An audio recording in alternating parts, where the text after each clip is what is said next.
Глава 27. Упражнения для стабилизации психики и тела или практики внутренней и внешней согласованности и упорядоченности. Итак, еще более подробно поговорим об упражнениях, которые помогут гармонизировать взаимодействие с окружающим миром. Прежде всего, необходимо создать гармоничный ближайший круг. Это важно, поскольку без этого шага можно не перейти на второй уровень игры, о котором я расскажу позже в этой книге. Начнем с прощения. Прощай всех, с кем когда-либо взаимодействовал. Можно произнести: «Я прощаю всех, с кем когда-либо взаимодействовал, и пускай меня все простят». Лучше всего сказать это вслух и направить письмо самому себе на имейл. Поверь, это работает. Я называю окружающую нас систему-матрицу живой нейросетью или облаком Кордилевского. Пересмотри аудиоспектакль «Солярис» Станислава Лема на YouTube или прочитай одноименную книгу. Эта система считывает каждое слово, каждое действие. Если хочешь донести что-то до нее или до высших иерархий, желательно сделать это публично, через видеообращение или публикацию в социальных сетях. Каждый шаг фиксируется именно этой нейросетью, а именно окружающим вас пространством, поэтому оглашение своего намерения вслух или передача своих мыслей через социальные сети даст огромный результат. Так возможно заявить о своей готовности прощать и освободиться от старых обид. Также свое намерение можно публично протранслировать другому персонажу, например, своему другу или родственнику. За ними или через них тоже идет наблюдение, и вся информация попадает в систему, в общий банк данных. Важно отметить, что действительно необходимо прочувствовать внутри то, о чем ты транслируешь, то есть это не должно быть самообманом.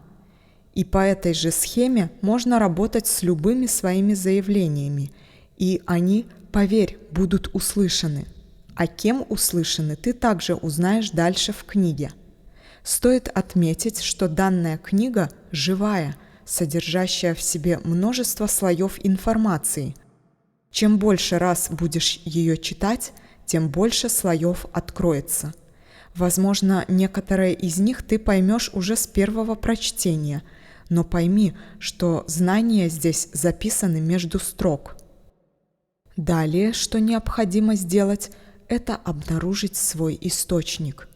У каждого человека есть вход, соединяющий его с Брахманом, всеобъемлющим, вездесущим, всемогущим, единым первоисточником. Это то, из чего все исходит. Твоя жизнь, твое восприятие – это эманация, из которой создано все, как величественные деревья, так и обыденные вещи. Когда восприятие направлено на этот источник, ты находишься в силе. Важно понимать, что концентрация энергии играет ключевую роль в твоем познании. Когда вы фокусируетесь на источнике, ваша концентрация возрастает, и вы наполняетесь энергией. Мы знаем, что где внимание, там и энергия. Задача состоит в том, чтобы вернуть себя себе.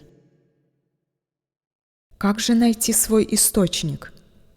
Как я писала ранее, у кого-то он находится в центре груди, у кого-то в голове. Вам нужно определить, где именно он расположен. Понятно, что источник не связан с телом, однако, обращая внимание на тело, ты начинаешь наполнять себя энергией и не распыляешься на внешние обстоятельства. Когда ты в этом состоянии, ты становишься устойчивым, как скала, вокруг которой бушуют вихри. Даже если жизнь кажется бурной, ты будешь сохранять внутренний баланс, потому что твой источник всегда будет гармонизировать все вокруг. Это подтверждено опытом многих людей, с которыми я работала. Для того, чтобы открылись проходы в познание, очень важными являются накопление энергии, повышение концентрации, познание и управление силой. Поддержание связи с источником способствует активации всех перечисленных параметров. Представь, что ты общаешься с человеком, который навязывает тебе свои концепции. Когда ты теряешь фокус, внимание уходит в его иллюзии, и ты становишься зависимым от его эмоций.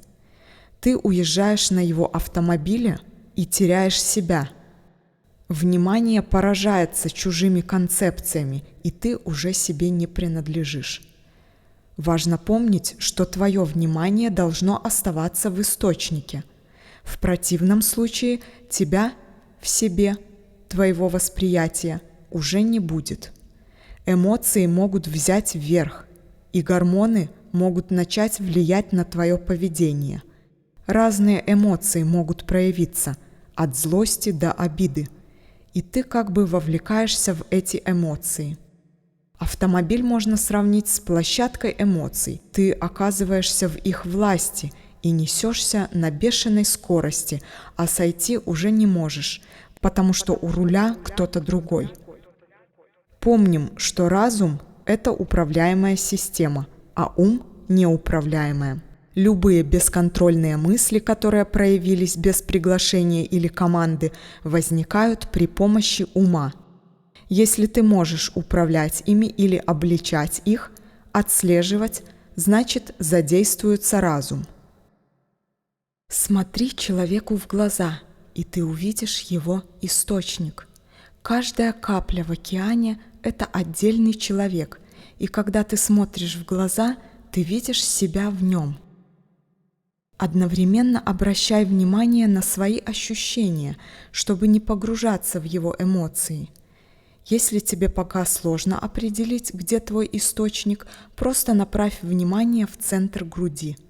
Это поможет оставаться в фокусе, как будто сидишь под деревом, наблюдая ощущения в теле, оставаясь в гармонии и балансе, а вокруг бушует жизнь. Также очень ресурсным будет повторение следующей фразы: «Молюсь мудрости, самоконтролю и восприятию высшего Я во всех существах». Важным шагом к переходу на новый уровень является выход на уровень дипломатии. Это связано с гармонизацией ближайшего окружения и требует умения управлять разумом, преодолевая автоматические неуправляемые программы.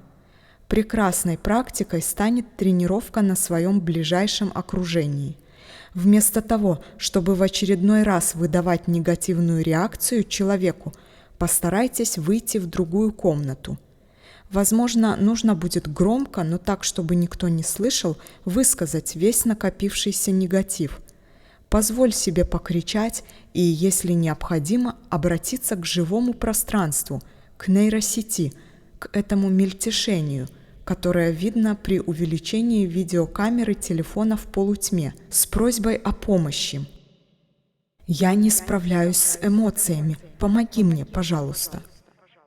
Если ты обратишь внимание на тот момент, когда негативное ощущение в теле становится особенно сильным, будь то сжатие, давление или пульсация в висках, то сможешь предотвратить запись программы в своем теле и ее проявление в виде болезни. Ты просто растворишь ее своим вниманием. Иногда необходимо отойти в спокойное место, чтобы высказать все вслух или просто пронаблюдать за своими ощущениями в теле. Посиди в тишине всего лишь 10 минут. Наблюдая, ты быстро заметишь, как негативные эмоции начинают утихать. Затем, когда эмоциональная буря утихнет, ты сможешь спокойно взаимодействовать с человеком, оглядываясь на свои ощущения.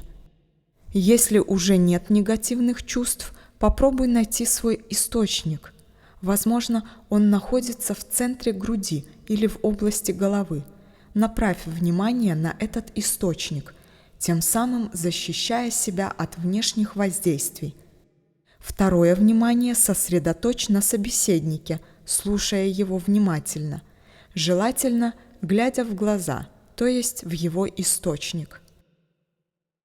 В таком состоянии ты действительно сможешь его услышать, а эмоции не возьмут верх над вами.